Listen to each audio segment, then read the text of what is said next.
La lección anterior terminaba con el testimonio individual que obtuvieron todos los que estaban reunidos en la tierra de abundancia cuando Jesús descendió del cielo y se puso en medio de ellos. Y fueron 2.500 personas, hombres, mujeres y niños, las que una a una tocaron y palparon las marcas de las heridas de Jesús en el costado, en las manos y en los pies.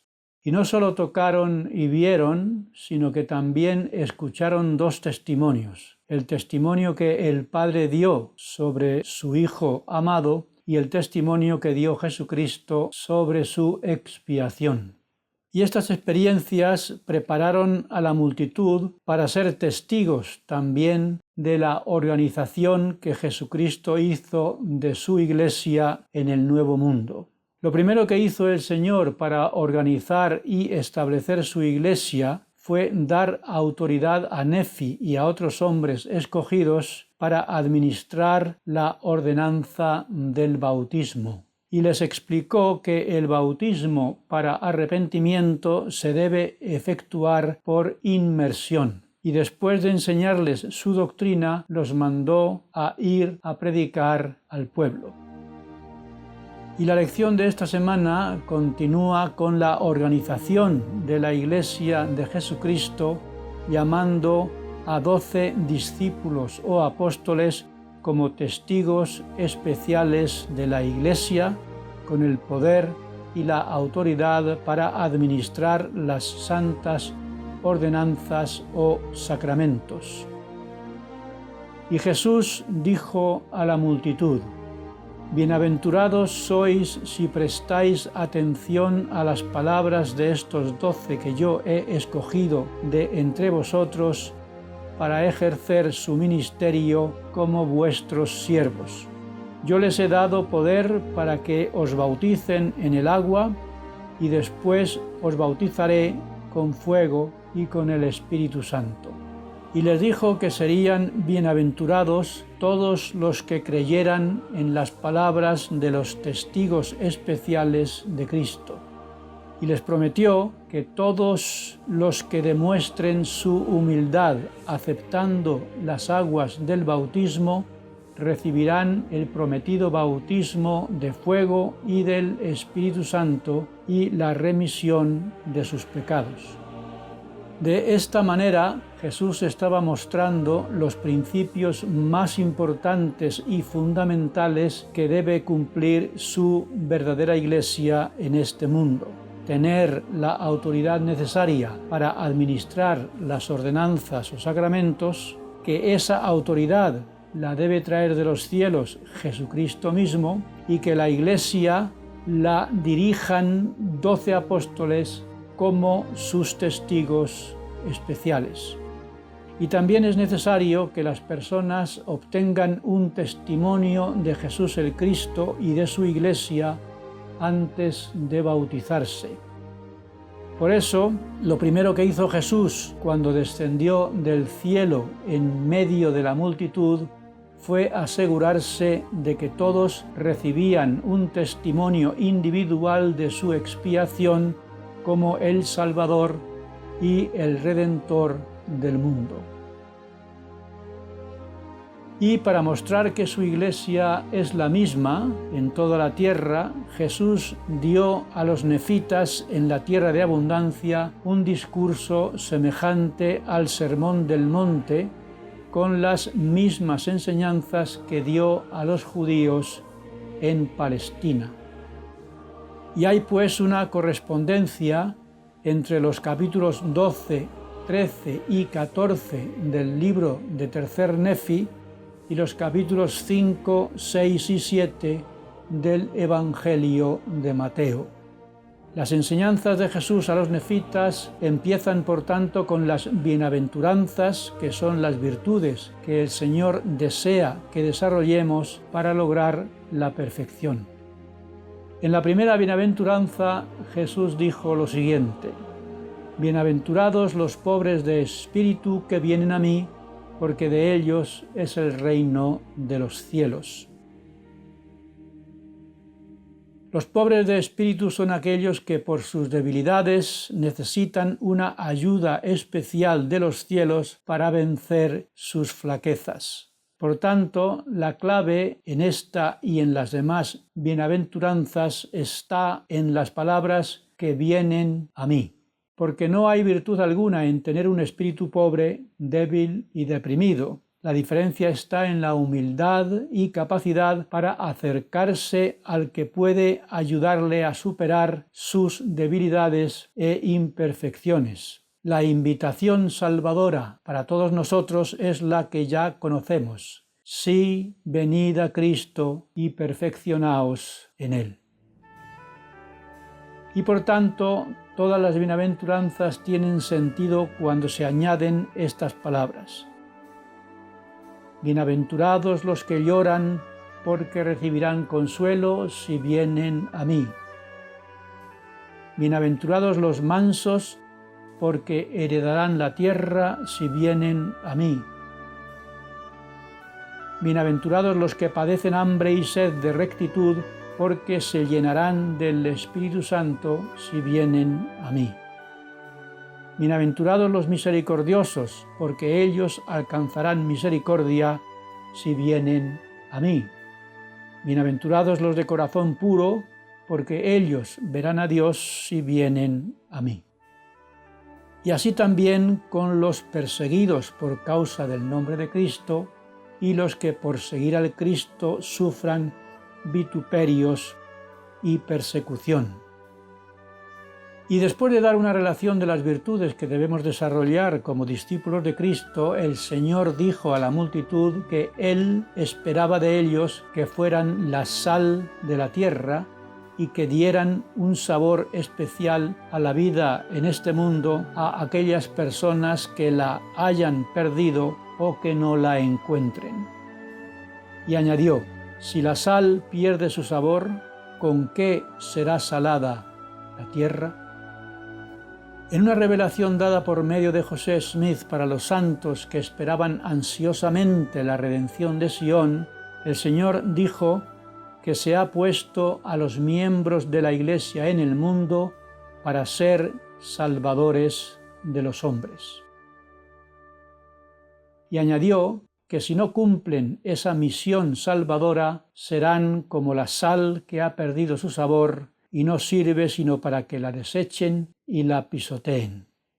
Sabemos que la sal no pierde su sabor con el paso del tiempo, lo pierde solo si se contamina. Y con los miembros de la Iglesia pasa lo mismo. Pierden su capacidad para ser la sal que dé sabor a esta vida si contaminan su mente con pensamientos sucios, su boca con palabras mentirosas y obscenas y sus manos con obras de maldad. Y hablando de las buenas obras, el Señor espera que seamos también una luz para los demás, diciendo, ¿encienden los hombres una vela y la ponen debajo de un almud? No, la ponen en un candelero para que alumbre a todos los que estén en la casa. Y el Señor explica que debemos vivir de tal manera que los hombres, viendo nuestras buenas obras, glorifiquen al Padre Celestial, de quien debemos dar testimonio con nuestro buen ejemplo.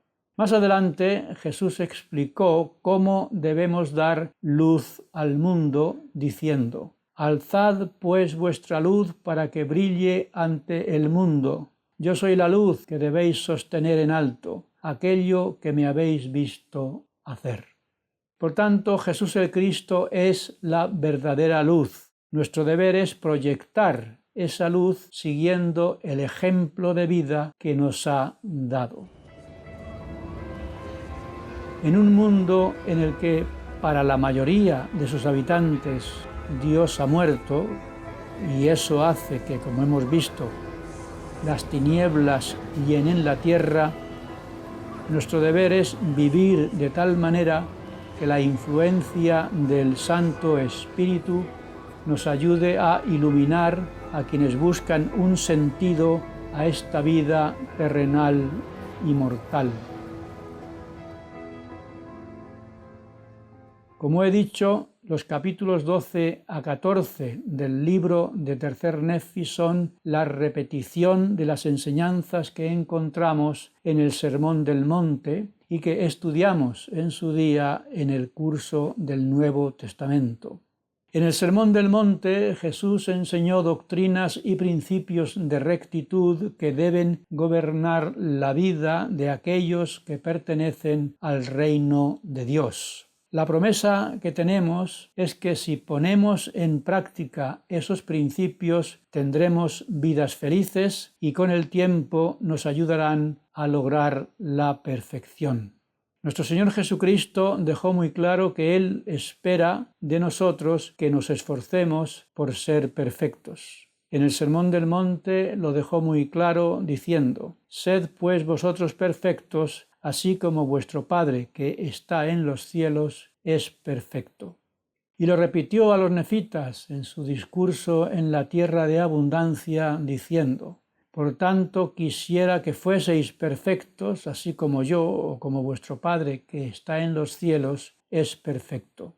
Ser perfectos parece algo imposible, y lo es si queremos lograrlo sin ayuda divina. El libro de Mormón termina con las palabras de Moroni que nos dan la clave para cumplir esa misión imposible.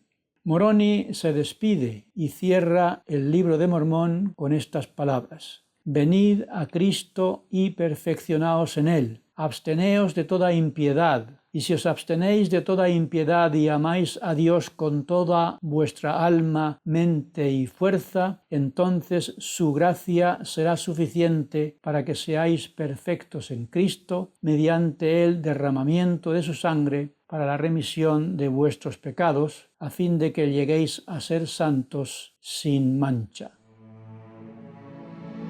En el Sermón del Monte y en su repetición en la tierra de abundancia, Jesús nos enseña los principios que debemos cumplir para lograr esa perfección. En el capítulo 12 del Tercer Nefi tenemos las bienaventuranzas con las virtudes que debemos esforzarnos por desarrollar. Después, Jesús nos pide que seamos la sal de la tierra y una luz para los demás.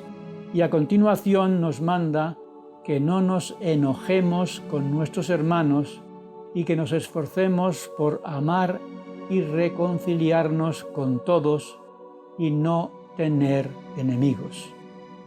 Y nos pone el ejemplo de nuestro Padre Celestial, que hace salir el sol sobre buenos y malos. Y a los casados nos pide que seamos fieles en nuestro matrimonio y que perseveremos hasta el fin en un matrimonio que debe ser eterno. En el capítulo 13 nos advierte sobre la hipocresía de hacer el bien solo para que nos vean y nos pide que nos hagamos tesoros en el cielo, no en la tierra, porque no podemos servir a dos señores, a Dios y a las riquezas. Dios debe ser nuestro único Señor. En el capítulo 14 Jesús nos pide que venzamos la tentación de juzgar a los demás y nos recuerda que nos juzgarán de la misma manera que juzguemos a nuestro prójimo. Y se nos manda entrar por la puerta estrecha, esforzándonos por llevar una vida digna de la salvación.